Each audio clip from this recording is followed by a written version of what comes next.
வேல் வாங்கி கொள்கிறான் பிள்ளை. இன்னைக்கு இந்த வேல் வாங்குற காட்சிய இன்னைக்கும் இத்தனை அறிவில முதிர்ந்து விட்டோம், அநியாயத்தில் பெருகி விட்டோம் சொல்லுகிற அத்தனை பேரும் கண்கூடாக காணக்கூடியது சிக்கலுக்கு போடும். நாகப்பட்டினத்துக்கு பக்கத்தில் இன்னைக்கும் அம்பாள் சன்னதி கீழே இருக்கும், முருகன் சன்னதி மேல இருக்கும். அங்கிருந்து முருகனை கொண்டு வருவார்கள்.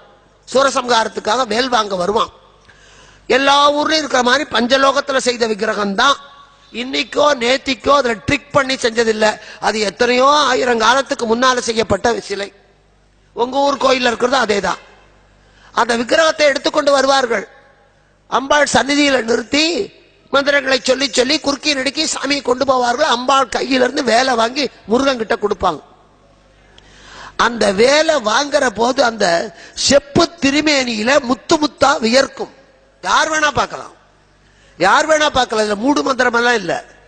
அது அந்த அர்ச்சகர் இந்த முகத்தை எல்லாம் துடைப்பார். முருகனோட முகத்தை தொடச்சி தொடச்சி அந்த வேல் வாங்கி முடிக்கிறதுக்குள்ள அந்த துண்டு ஈரமா போயிடும், புழிஞ்சா தண்ணி சொட்டும்.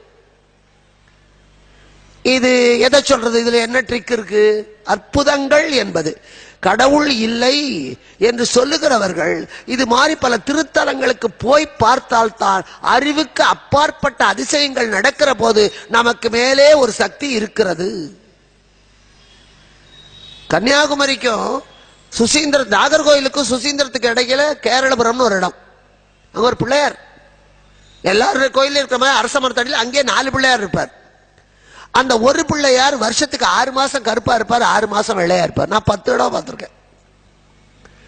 அவர் கருப்பாகிற போது அந்த அரச மரத்து இலை கரும்பச்சையா இருக்கும். அந்த பக்கத்தில் இருக்க கிணத்து தண்ணி கருகருன்னு இருக்கும். நாகர்கோவில்ல சுவாமிக்கு அடியில இருந்து எடுத்து கொடுக்கிற மண்ணு கருத்து நிறமா இருக்கும். அதே வெள்ளையா இருக்கிற போது அந்த இலை முழுக்க வெளிர் பச்சை, தண்ணி நல்லா பால் மாதிரி இருக்கும். அங்க கொடுக்கிற மணல் வெள்ளையா இருக்கும். இது எப்படி நடக்குது? நாகர்கோவில் எங்க இருக்கு, சுசீந்திரன் தாண்டி போற அந்த கோவில் எங்க இருக்கு? இதுக்கு அதுக்கு என்ன ஜாயிண்ட்? மற்ற பிள்ளையார்லாம் அப்படியே தான் இருக்கும். அந்த ஒரு பிள்ளையார் மட்டும் உத்தராயணம் தட்சிணாயணத்துக்கு மாறும். கடைசி ஆக கொஞ்சம் கொஞ்சமா கருப்பு கருப்பா புள்ளி வரும். அந்த காலம் வந்த உடனே முழு கருப்பாயிடும். மறுபடியும் கொஞ்சம் கொஞ்சமா அந்த கருப்பு மறையும் வெள்ளையாயிடும். இன்னைக்கும் திருப்புறம்பயத்திலே தேரூரஞ்சம் பிள்ளையார்னு ஒருத்தர், வருஷத்துக்கு ஒரு தடவை தான் அவருக்கு அபிஷேகம். கிட்ட போய் பார்க்கலாம். ஏதோ ஆண்டவனுடைய அருளினாலே கருவறைக்கு அருகிலே போய் சுவாமியை பார்க்கிற அளவுக்கு ஒரு பாக்கியம் எனக்கு கிடைச்சிருக்கு. இதெல்லாம் சொல்றதுனால தலையில ஒன்னும் ஒரு சின்ன மயிரிழ கூட துவாரம் இருக்காது. குடங்குடமா நீங்க தேன் அபிஷேகம் பண்ணா அத்தனை தேனும் பிள்ளையாருக்குள்ள போயிட்டு வெளியே வராது. அதே மாதிரி ஆந்திராவில் மங்களகிரி பானக நரசிம்மர், அந்த நரசிம்மருக்கு வாயில இவ்வளவு ஒரு சின்ன கோடுதான் இருக்கும். பானகம் தான் நைவேத்தியம். வெளியே பானகம் கரைச்சுக்கிட்டே இருப்பாங்க வெள்ளத்தை போட்டு, ஒரு எறும்பு இருக்காது. அதே பானகத்தை அங்க இருந்து வாங்கி அங்க வச்சு பாருங்க, ஒரு நிமிஷ நேரத்துல எறும்பு வந்து மொய்க்கும். அந்த செய்யற இடத்துல வரவே வராது. அந்த பானகத்தை நீங்க பிரார்த்தனை பண்ணி இவ்வளவு பெரிய அண்டா நிறைய பானகம் கரைச்சுக்கிட்டு போய் அதை எடுத்து எடுத்து அந்த நரசிம்மர் வாயில ஊத்துவாங்க. கரெக்டா நூல் பிடிச்ச மாதிரி அதுல பாதி அண்டா உள்ள போயிடும். அதுக்கு மேல கொப்பளிக்கும். சிலையில இருந்து கலகலகல நம்ம குழந்தை வாந்தி எடுக்கிற மாதிரி கொப்பளிக்கும். அதை வெளியே வர்றதை எடுத்து தான் பிரசாதமா தருவாங்க. சரி, ஒரு பெரிய அண்டாவில் பாதி அண்டா உள்ள போகுது. ஒரு டம்ளர்ல பானகம் கரைச்சிட்டு போறீங்கன்னு வச்சுங்க, பாதி அண்டா உள்ள போற நரசிம்மர் வாயில ஒரு டம்ளர் பானகம் போகணும்ல, அதுலயும் பாதி தான் போகும்.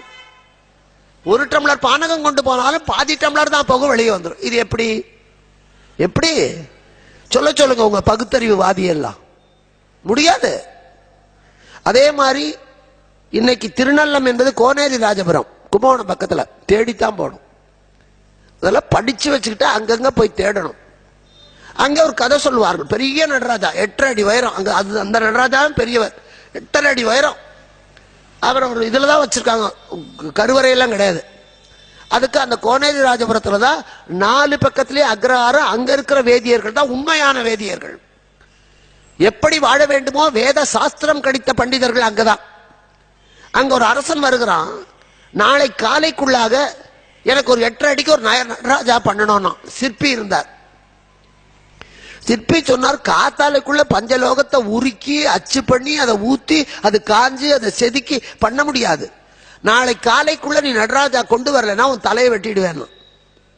அந்த 2 பேரும் கணவனும் மனைவியும் பஞ்சலோகம், செம்பு, வெள்ளி, தங்கம், ஈயம், பித்தளை எல்லாத்தையும் சேர்த்து கொதிக்க வைக்கிறாங்க. குழம்பு கொதித்து கொண்டு இருக்கிறது, இன்னும் அச்சு கூட பண்ணல. அப்போ ஒரு முதியவர் அங்க வருகிறார். ஐயா, எனக்கு தாகமா இருக்கு, தண்ணி கொடுங்க. அப்ப அவர் சொன்னார், ஐயா, நாங்க தாழ்ந்த ஜாதி, அதாவது நாமளே தான் தாழ்த்திக்கிறோம், ஆண்டவன் சொல்லல. நீங்க அக்ரஹாரத்துல போய் தண்ணி வாங்கி குடிங்க. இல்லப்பா நீயே குடு, எங்க கிட்ட தண்ணி இல்ல, இதோ குளம் இருக்கு, போய் குடிங்க. அதான் அங்க அடுப்பு மேல வச்சிருக்கேன், தண்ணியை குடுனார். ஐயா, இது குழம்பு, உலோக குழம்பு, மடமடன்னு அதை வாங்கி குடிச்சார். வந்தவர் அப்படியே நடராஜாவாயிட்டார். இது அந்த கதை. ஆனா அதுல என்ன அற்புதம்னா, அந்த நடராஜாவுக்கு கையில ரேகைகள் தெரியும், எந்த நடராஜாவுக்கும் கிடையாது. அந்த நடராஜாவுக்கு கையில ரேகை தெரியும். இந்த அள்ளையில நமக்கு இருக்கிற மாதிரி மரு இருக்கு, நமக்கு இருக்கிற மாதிரி மருன்னு ஒண்ணு வருமே, இது மாதிரி அந்த மரு இருக்கு. கிட்ட போய் தொட்டு பாருங்க.